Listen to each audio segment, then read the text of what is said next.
तीन तिगाड़ा काम बिगाड़ा। तीन बहुओं के रवैये से सासू माँ बहुत परेशान थी। दरअसल बात ये थी कि तीनों बहुओं में किसी बात को लेकर अनबन हो गई थी। तब से ही तीनों एक दूसरे से मुंह फुलाए रहती थी। ना कोई सीधे मुंह किसी से बात करती, ना किसी का कहना मानती। पड़ोसी भी इस बात को जानते थे और जाने कैसे कैसे बातें भी करते। इसीलिए सासू माँ ने तीनों बहुओं को तुरंत अपने कमरे में बुलाया। मैं कई दिनों से देख रही हूँ, तुम तीनों अलग अलग सारे काम कर रही हो। ये सब नहीं चलेगा, तीनों को मिलकर ही काम करना पड़ेगा। सास की बात सुनकर एकदम से बड़ी बहू बोल उठती है। नहीं मम्मी जी, मैं इन दोनों के साथ कुछ नहीं कर सकती।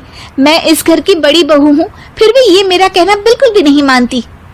अरे जेठानी जी, जानबूझकर मुझे डबल काम करवाती है आप, और छोटी मुझसे टेढ़े मुंह ही बात करती है। इन दोनों के बीच हमेशा सैंडविच बन जाती है मेरी, और मैं हमेशा आलू की तरह बीच में मसली जाती हूँ। मम्मी जी, इन दोनों को लगता है कि मैं छोटी हूँ तो इनके पैरों तले दब जाऊंगी, लेकिन नहीं, मेरा भी उतना ही अधिकार है जितना इन दोनों का है। बढ़िया आई दोनों मेरी चुगली करने के लिए। मुझे बहू एक दूसरे से बहस करने लगती है और सास दोबारा ये देखकर टेंशन में आ जाती है और सबसे कहती है, चुप हो जाओ, अब से तुम तीनों सारे काम एक साथ करोगी। आंख बंद करके एक दूसरे की बात सुनोगी। तुम तीनों इस बात को गांठ बांध लो, वरना अगली छुट्टियों में तुम्हारा अपना मायके जाना कैंसिल। सास की बातें सुनकर डर के मारे तीनों हामी भर देती हैं।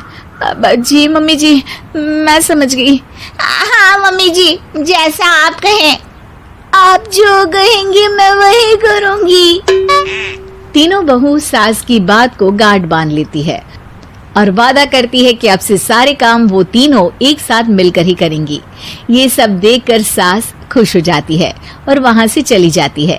नीचे जाकर वो देखती है कि घर में शर्मा जी आए हुए होते हैं। सास जोर से आवाज लगाकर कहती है, अरे बहू, जरा चाय बनाकर तो लाना, शर्मा जी आए हैं। सास की बात सुनकर तीनों बहू तुरंत किचन की ओर भागती है और चाय बनाना शुरू कर देती है। मुझे तो एकदम मसाले वाली कड़क चाय पसंद है, तो हम शर्मा जी के लिए मसाले वाली चाय ही बनाएंगे। अरे नहीं दीदी, गर्मी के मौसम में मसाला चाय कौन पीता है? मैं तो शर्मा जी के लिए इलायची वाली चाय ही बनाऊंगी। ये कैसी बात कर रही हैं आप दोनों? मेरी मम्मी ने सिखाया है कि मेहमान को ज्यादा दूध और शक्कर वाली चाय देनी चाहिए, वरना वो घर वालों को कंजूस समझते हैं। तो मैं तो शर्मा जी को ऐसी ही चाय दूंगी। तीनों बहुएं अपने अपने तरीके से चाय में शक्कर, मसाला, पत्ती सब डाल देती है। उबलने के बाद तीनों मिलकर चाय बाहर लेकर जाती है और शर्मा जी और सासू माँ को देती हैं। चाय पीने के बाद शर्मा जी सासू माँ को देखकर शर्मा जाते हैं और शर्मिंदा महसूस करते हैं कि आखिर उन्होंने चाय पीने के लिए हामी क्यों भरी। सासू माँ भी चाय पीना शुरू करती है और कहती हैं, अरे बहू, ये कैसी चाय बनाई है? चाय है या मीठे दूध की बासुंदी? हाँ, चाय अच्छी नहीं लगी क्या? कोई बात नहीं, हम पराठा बनाकर लाते हैं। चलो चलो अंदर। हाँ चलो। हाँ, आती हूँ मैं भी। पराठे से पोपट नहीं करवाना, मैं तो चलता हूँ। शर्मा जी चुपचाप पतली गली से निकल जाते हैं। अगले दिन सास बहुओं से कहती है, अरे बहू, जाओ जाके ऊपर के गेस्ट हाउस की सफाई कर दो। कल हमारे यहाँ मेरे दूर के रिश्तेदार आने वाले हैं, तो पूरे कमरे को चमका देना, समझी? तीनों बहू सास की बात को मानकर ऊपर सफाई करने चली जाती हैं और तीनों कमरे की सफाई चालू कर देती है। बड़ी बहू मकड़ी के जाले साफ करती है, तो बीच वाली झाड़ू लगाना और छोटी वाली सर्फ डालकर जमीन धोना शुरू कर देती है। अरे दीदी, जेठानी जी, अभी मैंने पूरी फर्श धोई और आप फिर से धूल नीचे गिरा रही हैं। और मछली जेठानी जी, आप बिना झाड़ू की धूल यहाँ छटक रही हैं। अरे तीनों को साफ करना है, एक साथ सफाई करते हैं ना। अरे वही तो। हम साथ साथ हैं, घर साफ साफ है। तीनों बहू ऐसे ही काम में उलझ जाती है और 2 घंटे तक एक ही कमरे की सफाई करती रहती है। बहुत देर से अपनी बहुओं को ना देखने के कारण सास ऊपर कमरे में उन्हें देखने जाती है, लेकिन कमरे में घुसते ही वो गीली फर्श पर फिसलने के कारण नीचे गिर जाती है। ओरी मोरी मैया, हड्डी मरोड़ के रख दी। आए मेरी तो कमर ही टूट गई रे। तीनों बहुएं सास को उठाती हैं और बिस्तर पर सुला देती है। अरे मेरे हाथ पैर दर्द कर रहे हैं, दबा दो आराम मिलेगा। हाँ जी माँ जी।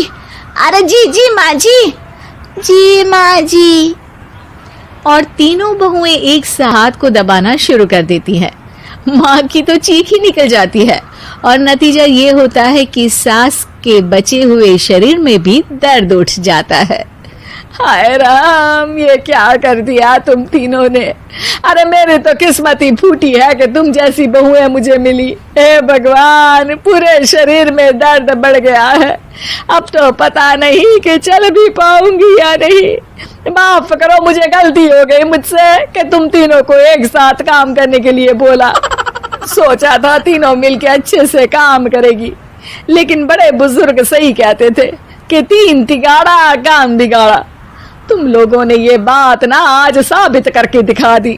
तुम तीनों को तो समझाना यानी मानो भैंस के आगे बीन बजाना है।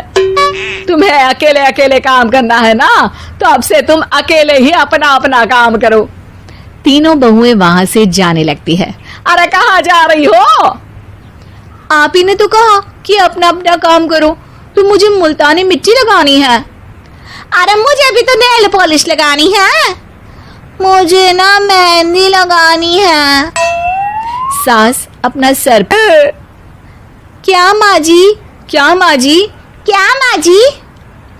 तुम्हारे घर वालों को फोन तुम्हारी हरकतें बताने के लिए।